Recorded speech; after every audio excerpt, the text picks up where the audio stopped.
చెప్పండి, వినాయక్ అని పేరు చెప్పగానే ఫస్ట్ జనాలందరి బ్రెయిన్లో జర్రమని తిరిగేది ఏంటంటే ఈయన భారీ బడ్జెట్ల సినిమా డైరెక్టర్. ఓకే, మీరు హీరో ఇమేజ్ని మీరు ఎన్హాన్స్ చేసినట్టు ఎవరు చేయరు. ఒక ఒక ఒక డైరెక్టర్ కానీ ప్రొడ్యూసర్ కానీ ఒక స్టార్ హీరో కానీ వాళ్ళ పిల్లల్ని లాంచ్ చేయాలంటే ఫస్ట్ చోజన్ డైరెక్టర్ వివి వినాయక్. సో ఇలాంటి ఒక ట్యాగ్స్ మీకు అటాచ్ అయి ఉన్నాయి. సో ఈ ట్యాగ్స్ని మీరు నిజంగా బాధ్యతాయుతంగా నిర్వర్తిస్తూ వచ్చారు అని అనుకుంటున్నారా? లేకపోతే ఎక్కడైనా ఇప్పుడు అఖిల్దైంది, అఖిల్ ఈజ్ అ బిగ్ దెబ్బ మీకు యాక్చువల్గా స్పీకింగ్. మీరు మనీ కూడా కోల్పోయారు, డబ్బులు అనేది పక్కన పెడితే అది ఇట్స్ ఒక ఎప్పుడైనా ఒక సినిమా హిట్ ఫ్లాప్ అనేది అంటే కథని మనం జడ్జ్ చేస్తాం చూసారా, అప్పుడే జరిగిపోతుంది. అది మన కొన్ని మోసపూరితమైన కథలు ఉంటాయి, ఆ కథలు బాగున్నట్టు అనిపిస్తాయి. అంటే ఎక్కడంటే ఒక్కొక్కసారి ఇదేదో బాగా తీయొచ్చు, అక్కడికి వెళ్ళి తీయొచ్చు, ఇక్కడికి వెళ్ళి తీయొచ్చు, ఇలాంటి ఒక టెక్నికల్గా తీయొచ్చు, ఇలాంటి పిచ్చిలు అవి ఉంటాయి. ఎందుకో నచ్చుద్ది ఆ టైంలో మన నెత్తి మీద శని ఉండేదో నచ్చుద్ది, నచ్చి దెబ్బతింటాం అంతే.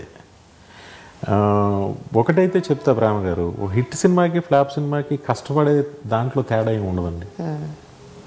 కష్టం అదే. ఇప్పుడు ఈ సినిమాకి 4 రైటర్లు పనిచేసినట్టు ఆ సినిమాకి 3 మంది రైటర్లు పనిచేశారు.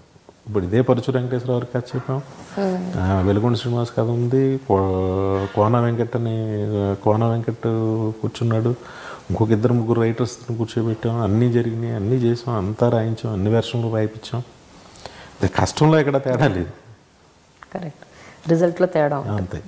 ఏంటంటే మనకి వెళ్ళిన కథల్లో మన వాళ్ళకి ఎక్కువ అంతే. తెలిసిన విలన్ ఉండాలి, మనకి తెలిసిన విలన్ ఉండాలి, మనకి తెలిసిన ఆర్టిస్టులు, తెలిసిన కొంచెం నేటివ్గా ఉండాలి. అది ప్రతి సినిమా ఒక్కొక్క లెసన్, ప్రతి సినిమా లెసన్. నాకు ఈ 150 సినిమా కూడా లెసనే. దీంట్లో కూడా నేను నేర్చుకునే ఉంటాయి అంతే. ట్రావెల్ సినిమా అనేది ఎవరికి పూర్తిగా ఎప్పటికీ తెలియదు. వినాయక్ గారు, ఎప్పుడైనా జడ్జిమెంట్లో లోపం జరిగిందని ఎప్పుడైనా ఫీల్ అయ్యారా మీరు? అంటే జనరల్గా బిగ్గర్ దెన్ లైఫ్ సినిమాలు మీరు తీస్తుంటారు, అంటే which is little away from reality. అవునండి. సూమోలు గాల్లో ఎగరటం, లేకపోతే భూమిలోంచి సూమోలు బయటకు రావడం, అవునండి, లేకపోతే I mean very unrealistic. But of course అవి అప్రిషియేట్ చేస్తున్నారు జనాలు. బట్ సమ్వేర్ మీకు అనిపిదా తీస్తున్నప్పుడు that it is too unreal అని? అంటే మనం ఏ టైంలో ఉన్నాం, అప్పుడు ఒక జానర్, ఒక హీట్ నడుస్తుంటుంది జనంలో.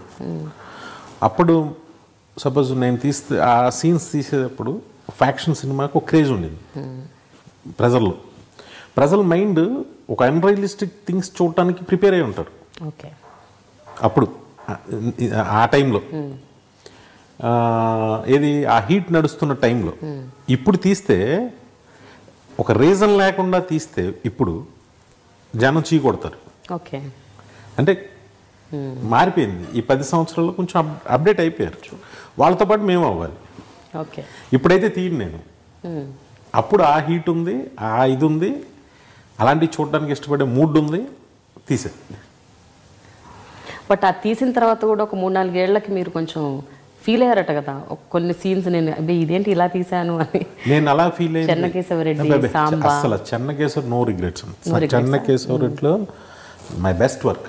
ఓకే, నేను కథలో స్క్రీన్ ప్లేలో తప్పు ఉంటుంది, దాంట్లో చిన్న చిన్న తప్పులు స్క్రీన్ ప్లేలో ఉంటాయి. అంటే నేను సస్పెన్స్ అనుకున్నది సస్పెన్స్ వేరే, కన్ఫ్యూజన్ వేరే. నేను సస్పెన్స్ అనుకున్నది కన్ఫ్యూజన్ అయింది. ఎందుకంటే అప్పుడు మనకు ఉండే మెచ్యూరిటీ లెవెల్స్ లేవు. బాలకృష్ణ గారితో తీస్తున్నాం పెద్ద సినిమా అనే ఒక దీంట్లో ఉంటాం, పెద్ద హై బడ్జెట్ సినిమా తీస్తున్నాం, ఈ ఫీలింగ్లో ఉంటాం. మనకు అది అప్పుడు అసలు ఇంకా హిట్ అయిన తర్వాత ఇంక అసలు ఎత్తుతూ ఉంటారు, ఇవే తీయాలి షార్ట్ ఇదాగా, అవన్నీ నిజం అని నమ్ముకునే అమాయకత్వంలో ఉంటాం. వాటిలోంచి మనకు ఒక ముట్టికే పడ్డాక రియాలిటీలోకి వస్తే ఎవరని చెప్తుంటే అవునా అని అక్కడ నుంచి రియలైజ్ అయిపోతాం. ఓకే, అది పక్కన పెట్టండి. నేను తీయకూడదు అని నేను ఈ సీన్ తీసి ఉండకూడదు అని నేను ఫీల్ అయిన సినిమా మాత్రం సాంబా. అందులో ఒక చెత్త సీన్ ఉంటుంది, అది నేను చెప్పడం కూడా నాకు ఇష్టం లేదు. ఆ చెత్త సీను నేను కెమెరా పెట్టి తీసేసా, చేయద్దు అని. కానీ బలవంతంగా బాగుంది అది ఇది అని చెప్పేసి అంటే సరే అప్పటికప్పుడు షూటింగ్ ఆగిపోద్ది, ఇంకోటి ఆగిపోద్ది, ఈ దరిద్రాలు ఎందుకులే అని చెప్పి తీసిన తర్వాత ఎడిట్లో చూసి బాగుందని అదని ఇదని ఏదో సంథింగ్ అయ్యి మెస్ అయిన తర్వాత ఎప్పటికీ నాకు అది బాధే. నేను తీసి ఉండకూడదని అనుకుంటా. అదొక సీన్. ఏంటండి ఆ సీన్? చెత్త సీన్. ఎందుకంటే అసలు ఏంటి కొంచెం మాకు తెలుసుకుందామని. మీరు అంత ప్రీమియర్లు, ప్రోమోలు, ట్రైలర్లు వేసి మీరు సినిమా చెప్పకపోతే ఎట్లా? పర్లే, మీరు సాంబా సినిమా ఓపుకున్న కొంచెం రన్ త్రూ చేసి చూడండి, మీకు చూశాను బట్ నాకు గుర్తు రావట్లేదు ఏ సీన్ గురించి మీరు మాట్లాడుతున్నారని. లేదు, మీరు మళ్ళీ చూడండి, నేను చెప్పాను కాబట్టి చూడండి. అంతేనా?